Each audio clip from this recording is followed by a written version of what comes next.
Let's dive right into this explainer and explore the totally fascinating and honestly unlikely path of the 35th President of the United States, John Fitzgerald Kennedy. Today, we're moving way beyond the well-worn legend.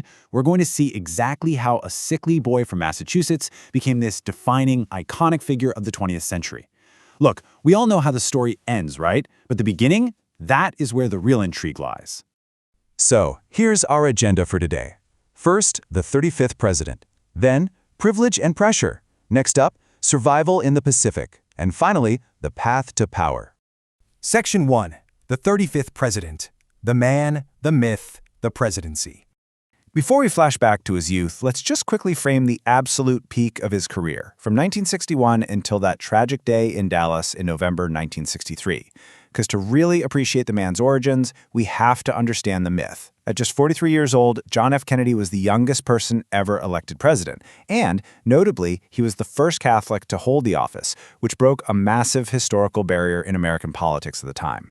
His brief time in office was an absolute pressure cooker of Cold War tensions and super ambitious domestic policies. I mean, we're talking about everything from the brink of actual nuclear war during the Cuban Missile Crisis to the failed Bay of Pigs invasion, all the way to boldly pledging to land a man on the moon with the Apollo program. His presidency was literally defined by the highest stakes imaginable. And his political mythos was just so carefully crafted. While he was in the Senate, he was celebrated for this Pulitzer-winning book, Profiles in Courage, which really cemented his reputation as this deep, intellectual leader. Though actually, decades later, it was confirmed that his close speechwriter, Ted Sorensen, basically ghost-wrote it. It's just a perfect example of that very careful, deliberate Kennedy image-making. Section 2. Privilege and pressure. Wealth, rebellion, and high expectations. Born in 1917 in Brookline, Massachusetts, John was the second of 9 children born to Joe Sr. and Rose Kennedy. He was dropped into a family of incredible wealth, deep political pedigree, and absolutely massive expectations. Just look at this sibling roster. You can only imagine the intense competitive pressure at that dinner table. His dad, a self-made millionaire, demanded academic achievement, pushed ambition, and made sure politics was the default family conversation. But living in the shadow of his high-achieving older brother, Joe Jr., a young John actually rebelled a bit. While he was at the super-elite Choate boarding school, he famously formed this notorious clique called the Muckers Club. Get this, the name came from the headmaster. After John and his buddies literally blew up a toilet seat with a firecracker, the headmaster gave this stern speech about muckers who would spit in their sea. John just took the insult, flipped it, and wore it as a badge of honor. Now, there is a really stark contrast you have to understand about his early years. On one hand, you have this life of immense trust fund privilege, spending winters in Palm Beach, joining elite Harvard clubs. But on the exact same token, Kennedy faced a grueling day-to-day reality of constant physical ailments, escaping a polio outbreak, dealing with gut illnesses that actually forced him out of Princeton, and a football injury that left him with severe, lifelong back pain. All right, Section 3. Survival in the Pacific, a crucible of fire and coral. As World War II loomed in 1941, John tried to enter the Army's officer candidate school. No surprise, he was medically disqualified because of that chronic back pain. But his father pulled some major strings with naval intelligence to bypass the medical hurdles, getting John commissioned anyway. Which really begs the question, how on earth does a guy with severe chronic pain manage to survive one of the most harrowing naval disasters in the Pacific, let alone become a decorated hero? Well, picture this. It's August 1943, pitch black night in the Solomon Islands. Kennedy is commanding PT-19 when a Japanese destroyer suddenly rams them, completely cutting the boat in half. 2 men died instantly. Despite totally re-injuring his back, Kennedy swims for hours to a tiny coral island.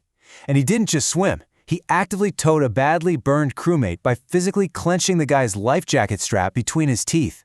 7 days later, they're finally rescued because Kennedy carved their location into a literal coconut shell and handed it to a local islander. You can't make this stuff up. Obviously, the rescue became a massive media sensation. He was awarded the Navy and Marine Corps Medal and a Purple Heart. Yet, when a reporter later asked him exactly how he managed to become a war hero, Kennedy delivered this perfectly deadpan, self-deprecating response. It was easy. They cut my PT boat in half. Which brings us to Section 4. The path to power, from reluctant candidate to rising star.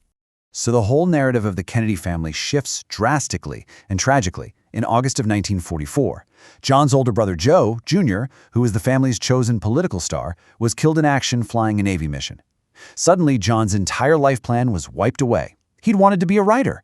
He already had a best-selling book out. But now, the expectation from his dad was absolute. John was going to be the president. His leap into the House of Representatives was a totally orchestrated family maneuver. Step 1, they get the current congressman to vacate his seat to become mayor. Step 2, Joe Sr. bankrolls this massive ad blitz, completely flooding the Boston subways with ads and reprints of that famous PT-109 survival story. And Step 3, despite a big Republican wave that year, Kennedy completely crushes the 1946 election, taking home 73% of the vote. Once he was actually in Congress, he wasn't exactly known for loving the boring day-to-day legislative grind. But he was smart. He purposefully laid the groundwork for his future. He staked out very specific stances, backing the Truman Doctrine, supporting public housing, and leaning hard into anti-communism by criticizing the diplomatic loss of China. He was basically planting the seeds for the intense Cold War policies of his future presidency. After 6 years in the House, he jumps to the Senate. And by 1958, this guy's political machine is just unstoppable. He wins re-election to the U.S. Senate by over 874,000 votes. Up to that point, it was the largest victory margin in Massachusetts history. The reluctant, sickly kid had officially transformed into a political titan, perfectly set up for his 1960 presidential run. So, to wrap up this explainer, I really want you to think about this. We all know how his presidency tragically ended in Dallas. But history isn't just a boring march of inevitable dates, right? I mean, how often is the entire trajectory of the world totally reshaped by the sheer accident of a boat exploding in the dark, a message carved on a coconut shell, and a brother's tragic fate in the skies over Europe? History is forged by unpredictable crucibles. Thank you so much for joining me today, and I hope this gave you a completely fresh perspective on the origins of JFK.